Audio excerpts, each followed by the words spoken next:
आइए जानते हैं उत्तर प्रदेश और क्रिकेट की 30 बड़ी खबरों को केवल 5 मिनट में। उससे पहले अगर आपने अभी तक वीडियो को लाइक नहीं किया है तो वीडियो को लाइक और चैनल को सब्सक्राइब कर दें और कमेंट में बताएं कि ये वीडियो आप कहां से देख रहे हैं। आज 2 फरवरी 2025 दिन रविवार को बसंत पंचमी की सभी देशवासियों को हार्दिक शुभकामनाएं। पंचांग के अनुसार माघ माह के शुक्ल पक्ष की पंचमी तिथि को बसंत पंचमी मनाई जाती है। बसंत पंचमी का दिन मां सरस्वती को समर्पित होता है। इस दिन मां सरस्वती की पूरे विधि विधान से पूजा की जाती है। ये पर्व सर्दी के मौसम के समाप्ति और बसंत ऋतु के आगमन का प्रतीक है। भारत और इंग्लैंड के बीच 5 मैचों की T20 सीरीज का अंतिम मुकाबला आज 2 फरवरी दिन रविवार को मुंबई के वानखेड़ा स्टेडियम पर खेला जाएगा। ये मुकाबला भारतीय समयानुसार शाम 7 बजे से शुरू होगा। टॉस इससे आधे घंटे पहले यानी शाम 6:30 बजे होगा। महाकुंभ का पावन पर्व 13 जनवरी को पूर्णिमा के स्नान के साथ शुरू हुआ था। इसके बाद 14 जनवरी को पहला अमृत स्नान किया गया और 29 जनवरी को दूसरा अमृत स्नान किया गया था। महाकुंभ का तीसरा और आखिरी अमृत स्नान 3 फरवरी दिन सोमवार को होगा। फरवरी के महीने में भी 3 प्रमुख स्नान किए जाएंगे। 26 फरवरी के दिन महाकुंभ के पावन पर्व का समापन हो जाएगा। इसके बाद 12 सालों के बाद प्रयागराज में महाकुंभ का आयोजन किया जाएगा। केंद्रीय वित्त मंत्री निर्मला सीतारमण ने शनिवार को मोदी सरकार के तीसरे कार्यकाल का दूसरा बजट 50,65,000 करोड़ रुपए का पेश किया, जिसमें कुल पूंजीगत व्यय 11 लाख करोड़ रुपए है, जिसमें राज्यों को 25 लाख करोड़ रुपए मिलेंगे। सरकार ने बताया कि बजट में कुल राजस्व प्राप्ति 34 लाख करोड़ रुपए है, वहीं पूंजीगत प्राप्तियां 16 लाख करोड़ रुपए है। सरकार ने विभिन्न मंत्रालयों के लिए भी बजट तय किया है।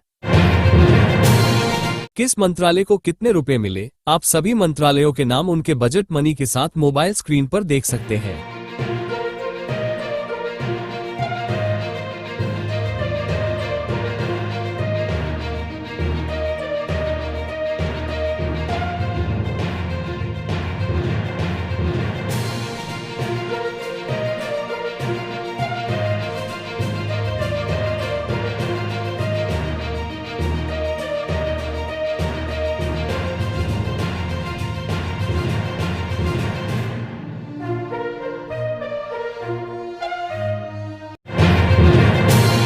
2025-26 बजट की कुछ महत्वपूर्ण घोषणाएं। बजट में वित्त मंत्री ने किसानों और MSME सेक्टर के लिए कई अहम ऐलान किए।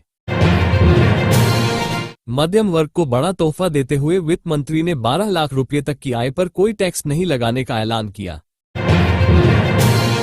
किसान क्रेडिट कार्ड ऋण के लिए KCC ऋण सीमा 3 लाख रुपए से बढ़ाकर 5 लाख रुपए की जाएगी। वरिष्ठ नागरिकों के लिए TDS में छूट की सीमा को 50,000 से बढ़ाकर 1 लाख रुपए किया जाएगा। उत्तर प्रदेश के मुख्यमंत्री योगी आदित्यनाथ ने केंद्र सरकार द्वारा पेश किए गए बजट की प्रशंसा की। उन्होंने कहा कि ये बजट देश को 5 ट्रिलियन की अर्थव्यवस्था बनाने में सहायक साबित होगा।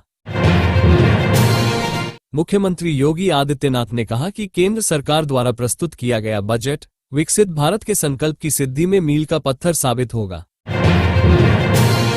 प्रधानमंत्री नरेंद्र मोदी जी ने इसे ज्ञान का बजट बताकर केवल 4 अक्षरों में परिभाषित कर दिया।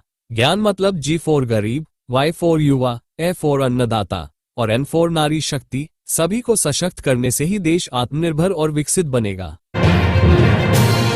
केंद्र की मोदी सरकार ने वित्त वर्ष 2025-26 के लिए बजट पेश कर दिया है, जिसमें नौकरी पेशा लोगों और किसानों के लिए कई बड़ी घोषणाएं की हैं। वहीं विपक्षी नेताओं ने अलग पक्ष रखा है।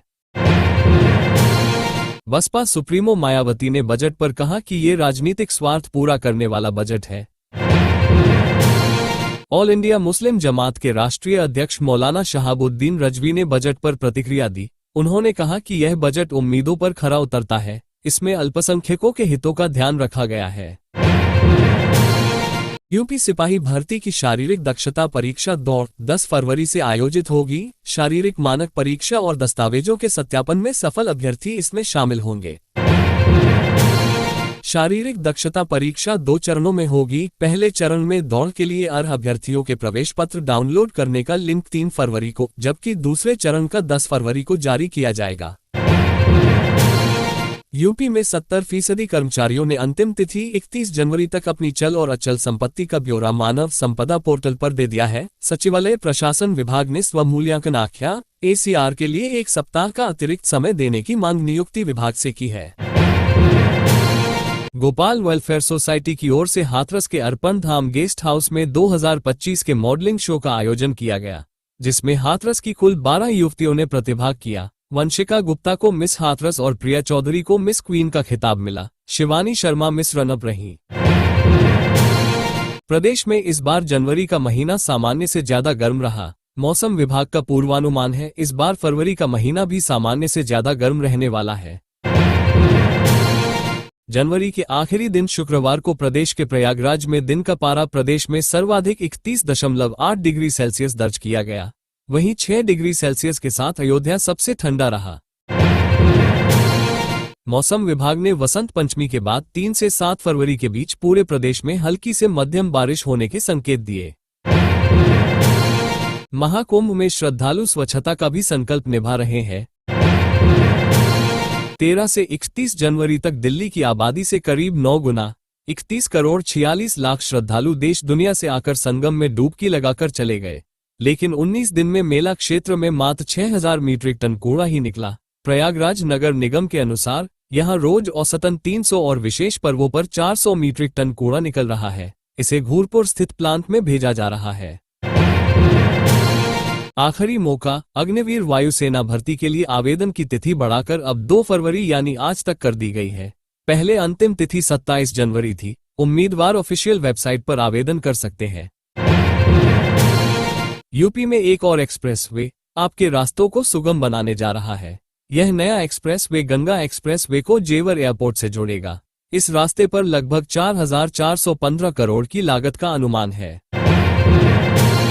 महाकुंभ के पलट प्रवाह का असर काशी में भी देखने को मिला, जहां मात्र 18 दिनों में करीब 68 लाख श्रद्धालुओं ने बाबा विश्वनाथ के दरबार में अपनी हाजिरी लगाई, जिसमें विदेशी नागरिक भी शामिल हैं। किन्नर अखाड़े में अभिनेत्री ममता कुलकर्णी को महामंडलेश्वर बनाने पर संस्थापक ऋषि अजय दास ने लक्ष्मी नारायण त्रिपाठी को पदमुक्त कर दिया। साथ ही अभिनेत्री ममता कुलकर्णी को भी पद से हटा दिया। डीआईजी मेला वैभव कृष्ण ने बताया कि नई व्यवस्था के तहत 31 जनवरी से 4 फरवरी तक मेला क्षेत्र नो व्हीकल जोन रहेगा।